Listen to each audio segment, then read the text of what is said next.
कि दिल्ली में भाजपा की ट्रिपल इंजन सरकार, दिल्ली की सरकार, केंद्र की सरकार और एनसीडी, ट्रिपल इंजन सरकार के 100 दिन पूरे होने का जो रिपोर्ट कार्ड है उसमें जनता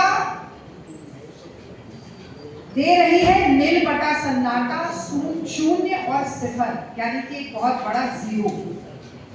और खास तौर से ये ताल ठोककर मैं बात कह सकती हूँ दिल्ली की नारी शक्ति की ओर से, दिल्ली की आधी आबादी, दिल्ली की माँ बहन बेटियों, दिल्ली की महिलाओं की ओर से।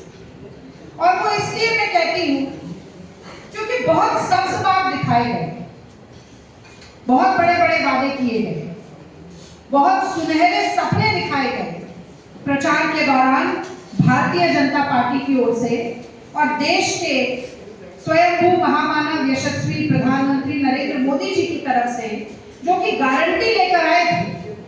और हर दावा, हर वादा, हर गारंटी किस तरह से फेल हुई है ये आदरणीय देवेंद्र यादव जी ने आपको बताया। मैं महिलाओं का पक्ष यहाँ पर रखना चाहती हूँ और कहना चाहती हूँ कि रेखा जी की जो सरकार है, एक महिला मुख्यमंत्री की जो सरकार है, वो महिलाओं के सशक्तिकरण, सुरक्षा, सम्मान के मामले में पूरी तरह से विफल हुई है। ऊंची दुकान, फीके पकवान, नाम बड़े, दर्शन छोटे। और मुझे कोई गुरेज नहीं है ये कहने में कि कहां तो तय था चरागा हर एक घर के लिए। यमुना जी को साफ कर देंगे, 1 लाख करोड़ का बजट दे देंगे, नई डीटीसी बसें चलवा देंगे, जल भराव खत्म कर देंगे, AQI को नीचे ले आएंगे, महिलाओं को, हर महिला को हर महीना 2500 रुपया देंगे। तो कहाँ तो तय था चरागा हर एक घर के लिए, कहाँ चराग मयसर नहीं शहर के लिए। और चाहे रेडी पटरी वाला हो दिल्ली का, एक आम नागरिक हो जिसको बार बढ़ा हुआ बिजली का बिल देना है, या गाड़ी निकल नहीं रही, घुटनों तक पानी भरा हुआ है, झुग्गी झोपड़ी में रहने वाला हो, महिलाएं हो, नौजवान हो, हर एक व्यक्ति परेशान है, त्राहिमाम कर रहा है। तो कहाँ तो तय था चरागा हर एक घर के लिए, कहाँ चराग मयसर नहीं शहर के लिए। यहाँ दरख्तों के साए में भी धूप लगती है। लोग कह रहे हैं चलो यहाँ से चले और उम्र भर के लिए। और एक बात मैं और जोड़ना चाहती हूँ कि जो बड़े मुख्यमंत्री थे वो गायब है, नजर नहीं आ रहे थे, ऐसे गायब हुए जैसे गद्दी के सर से सींग। कहाँ है विपक्ष, बहुत बड़ा विपक्ष, जो सत्ताधारी पार्टी थी वो विपक्ष में दिल्ली की जनता ने बिठाई और गायब हो गई, छूमंतर हो गई। आज अगर कोई आवाज उठा रहा है तो उस व्यक्ति का नाम देवेंद्र यादव है, और अगर कोई राजनीतिक दल आवाज उठा रहा है जनता की तो वो कांग्रेस पार्टी है। और हम लगातार ये कहते हैं कि तुम्हारी आवाज में दम नहीं, और हम लगातार कहते हैं कि वो मुतमईन है कि पत्थर पिघल नहीं सकता, मैं बेकरार हूँ आवाज में असर के लिए, और जिए तो अपने मोहल्ले में गुलमोहर के तले, मरे तो गैर की गलियों में गुलमोहर के लिए। और इसीलिए जब कांग्रेस पार्टी ने महिलाओं के हक की बात की थी, यही दिल्ली प्रदेश कांग्रेस कमेटी के दफ्तर में, यही देवेंद्र यादव जी की सरपरस्ती में हमने कहा था कि हम 2500 रुपया महिलाओं को देंगे हर महीने। और इसलिए कहा था क्योंकि हमने कर्नाटक में वो करके दिखाया था। सोनिया गांधी जी कहती हैं कि जो आपका घोषणा पत्र है वो घोषणा पत्र नहीं होता, वो एक पवित्र दस्तावेज होता है। राहुल जी कहते हैं वो न्याय पत्र होता है। और कर्नाटक में 1,22,00,000 महिलाओं को पहली कैबिनेट मीटिंग से 2000 रुपया प्रति माह देकर हमने वो न्याय करके दिखाया। इसीलिए अधिकार है हमें रेखा गुप्ता जी से ये बात पूछने का कि आपने तो बहुत बड़े बड़े दावे किए, 2500 रुपया देने की बात की थी, आपने कहा था कि होली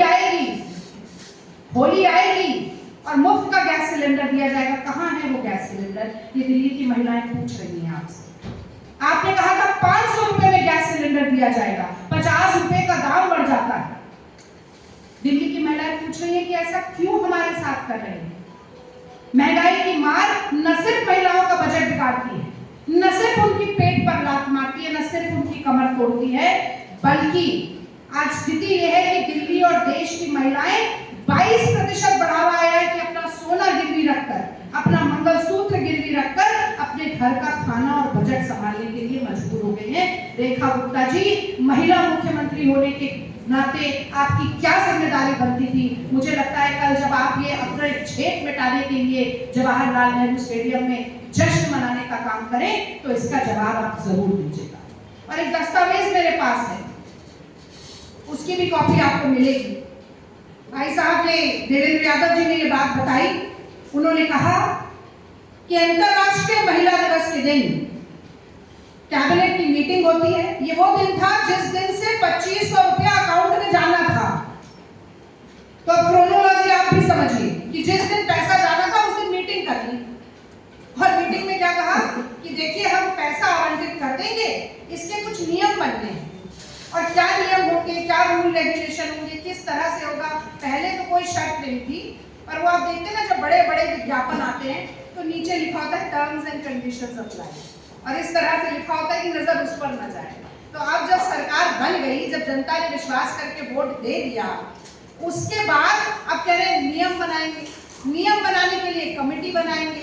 ना तो वो कमेटी आज तक बनी, ना वो नियम बने, और ना ही वो 5100 करोड़ रुपया जिसका ढोल पीट रहे थे उसका एक लेश मात्र का भी इस्तेमाल हुआ। तो मैं तो जानना चाहती हूँ कि भैया दिवाली और होली पे कहा था, होली का सिलेंडर तो आया नहीं, लेकिन हाँ 9 जून से मोदी जी का महिमा मंडन कार्यकाल का करने के लिए भाजपा के कार्यकर्ता घर घर जाएंगे। तो मैं चाहती हूँ कि जब वो घर घर जाएं तो इस होली वाला सिलेंडर लेकर जरूर जाएं महिलाओं के पास, वो सिलेंडर दें और उसके बाद ये बताएं कि क्या हमने किया है, क्योंकि उपलब्धि के नाम पर इनके पास दिखाने के लिए कुछ नहीं।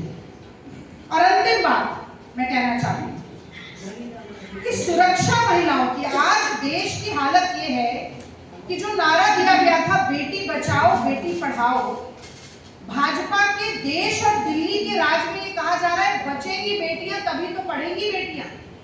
ये कहा जा रहा है कि भाजपा से बेटी बचाओ, और उसका सीधा सीधा उदाहरण देश की राजधानी में देखने को मिलता है। और अब ये इफ बट किंतु परंतु अगर मगर का कोई स्कोप नहीं है। दिल्ली पुलिस केंद्र सरकार के अधीन है, केंद्र सरकार में भाजपा है, दिल्ली सरकार में भाजपा है, उसके बावजूद 6 बलात्कार रोज हो रहे थे, 6 बलात्कार रोज, 2 हत्या हो रही है, 18 झपटमारी के, चेन स्नैचिंग के, उसमें भी चेन स्नैचिंग 90% महिलाओं के साथ ही होती है। 18 झपटमारी चेन स्नैचिंग के केस सामने आते हैं, उनमें से कई तो मुझे लगता है FIR होती नहीं है, इधर उधर कहीं लेकर भाग जाते हैं, पुलिस रजिस्टर भी नहीं करती, और 3 डकैती के केस दर्ज हो रहे हैं। मुझे लगता है कल का दिन जश्न का दिन नहीं है, कल का दिन जिम्मेदारी तय करने का दिन है। दिल्ली की सरकार को 100 दिन के बाद कटघरे में खड़े करने का दिन है, और दिल्ली की महिला मुख्यमंत्री को ये स्थापित करने, बताने और दिल्ली की जनता को समझाने का दिन है कि आखिर महिलाओं की आंखों में धूल झोंकने का काम क्यों हुआ है, क्यों आशा को निराशा और दुराशा में बदला गया है, क्यों जो विश्वास किया था दिल्ली की महिलाओं ने, नारी शक्ति ने, आधी आबादी ने, उसका विश्वासघात हुआ है। मुझे लगता है ये सवाल लाजमी है, दिल्ली की महिलाओं के हैं, और दिल्ली की महिला मुख्यमंत्री को इसका जवाब कल जवाहरलाल नेहरू स्टेडियम में जरूर देना चाहिए।